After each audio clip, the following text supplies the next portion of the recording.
Zdravím vás. Dneska vám chci ukázat, jak si můžeme případně opravit i zadání, které je po stažením a nahrání zpět. Uděláme to zase na příkladu pátka. Pátek se teďka dívá na svoji práci, kterou dostal, ohodnocenou a vůbec se mu nelíbí, jak to prostě vypadá. Takže si rozhodl, že prostě si toto smaže a doma si to vytiskne a odezdá to. Takže on má tady možnosti tisk, takže on si to vytiskne, toto si vymaže a už si to tak udělal a už to má hotový. Teďka, jak může odezdat tuto svoji práci vypracovanou. On to nebude upravovat tady elektronicky, ale bude to přidávat tady z počítače. Tady dá přidat soubor, nahrát z tohoto zařízení. Teď si vyberete ten soubor, kde to má.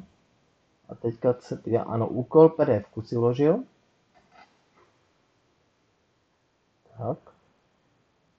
A teď se to tam nahraje elektronicky, dá hotovo. Zde se zobrazí nahraný ten soubor, který si vypracoval. Nebo případně může dát ještě přidat úkol, který má uložený jako obrázek. Záleží na tom, jak je to uložený. Proč se o tom bavíme? Když skenuju, můžu oskenovat ten dokument do PDF v formátu, anebo to můžu mít jako fotku, takže to je přímo jakoby JPG. Takže to dám taky nahrát. Nahraje se mě to. A zde mám soubory, které chci odezdat. Dám odezdat pro novou práci. V tuto chvíli pan učitel zjistí, že žák mu něco tady odezdal. Já se to tady musím podívat. Takže pojede do zadání, podívá se zase. Najede si na matematika. Aha, tady je něco na odezdání, tak se ještě na to podívat znovu. Aha, žák mě upozornil na to, že mě to odezdal něco vyplně ručně, takže já to můžu opravit ručně. No jo, a jak mám opravit, když teďka toto nemůžu čmárat? Nebo tady ten PDF soubor. Tak, pokud byste byli nuceni, že si to musíte stáhnout, není problém. Vy si dáte stáhnout soubor a já vám ukážu, jak to můžete upravovat na svém počítači. Tady dáte stáhnout jak jeden, tak druhý a my si to osobně ukážeme. Když se vám stáhne daný soubor, tak se vám většinou uloží do stažených souborů. Většinou je to tak nastavený. V tuto chvíli máme tady dva soubory, které jsou na opravení. Jak na to? Když si otevřete obrázek úkol, tak se vám otevře takto a tady se blbě dá upravovat. Takže buď můžete udělat jednoduchou úpravu, anebo jednoduše, což každý tento program má, dáte pravým tlačítkem úkol, otevřít program malování a jakmile se vám to malování otevře, můžete do tohoto souboru zasahovat. Určitě je tento program každý znáte, je to jednoduchý, klasický, obyčejný malování, takže já se na to můžu podívat, můžu tady dělat nějaké úpravy, můžu si zvolit, že to bude třeba červeně, takže toto je v pořádku, můžu si zvětšit i třeba písmo, kdybych potřeboval, toto mám tak akorát, můžu si nastavit menší písmo, třeba to moc velký. Tak se podívám, jo, toto by bylo v pořádku, tak to dáme za 10 bodů, podíváme se dál. A pátek už si to trošku spravil, toto je v pořádku taky, ale tady to není v pořádku, takže to se můžu škrtnout, že to není v pořádku. Toto by šlo a je zase tady taky to není úplně v pořádku a toto už taky není v pořádku, toto by šlo, ano, už je to mnohem lepší. Takže tady bude 7 bodů, tady napíšu 7. Takže když to sečtu, tak je to 10 a 7, to je 17 bodů. To už je lepší škála, kdybych to měl počítat na procenta, tak to může mít nějaký převodník přímo nebo hodnocení u sebe. A řekl bych, že je těch pár chybiček, řekli jsme, že je do 80%, 20%, 18, 17, takže to by mělo být na dvojku, takže napíšu za 2.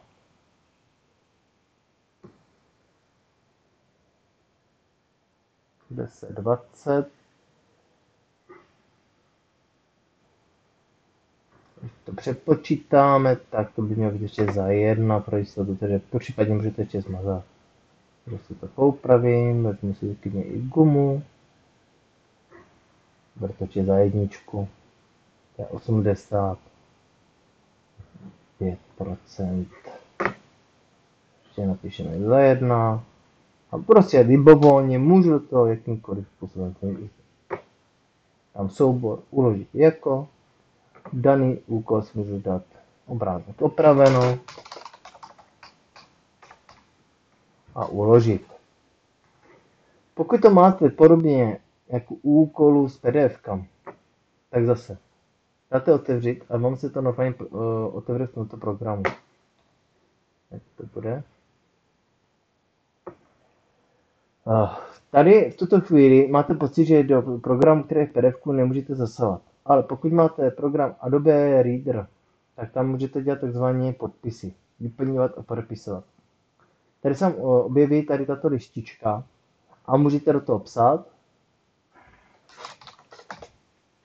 Samozřejmě musíte si zvolit i nějaký větší písmo. Jo? Záleží, jak máte nastavený systém, někdy mě to třeba přepíná do psacího písma, ale to tady řešit nebudu. Celka můžu napsat, protože budu zase. Případně tady můžu odklikávat, co je dobře. Toto není, toto je, toto je, toto není, toto není. Toto je, toto je, toto je. Pokud chci dát křížeček, že to není dobře, tak to můžu překliknout. Super. Můžu udělat i případně na něco taky označení, že se mi to nelíbí, že se má něco ještě podívat se na to. Že do toho můžu také zasáhnout. Pokud tam mám něco, co nechci, můžu to vymazat tady klíčkem. Můžu tam dát nějaké znaky, tečky a podobně. Takže určitě se s tím dá ještě pracovat.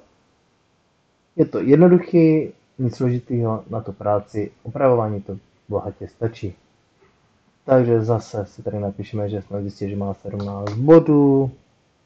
1, 2, 3, takže 17 bodů a to se nám ještě vejde do té jedničky, napíšeme si 1. Nebo případně to ještě můžu posunout, tak. To je správně zapsaný, tady máme 7 bodů.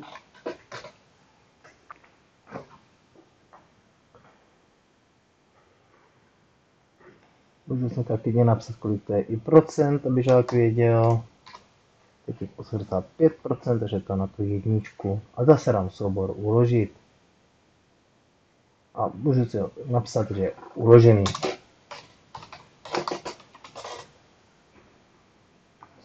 Pokud jsme se přepsali, tak si to uložíme ještě jednou. Nebo opravit spíš. V tuto chvíli máte opravenou práci. Na základě opravy, kterou jsem udělal si u sebe v počítači, můžu zde přehodnotit hodnocení. Tady mu to můžu přepsat. Hotovo. A zde můžu napsat ještě hodnocení.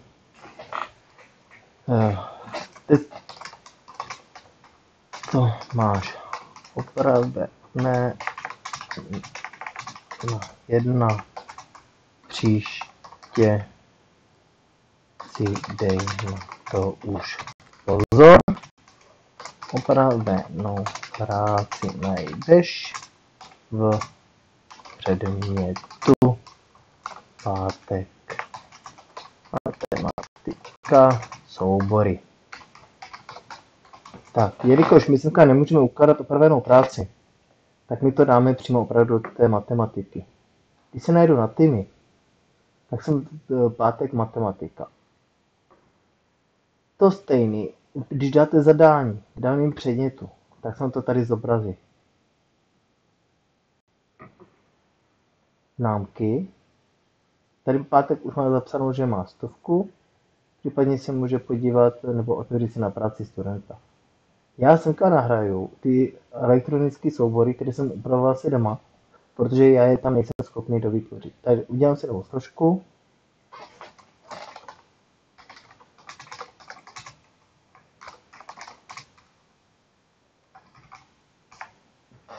Vytvořím. Semka dám nahrát soubory si zvolím, tak jak jsem to dělal předtím. Já jsem to opravoval tady, takže tady by měly být opravený. Upravit a teďka jsem měl tady ještě obrázek.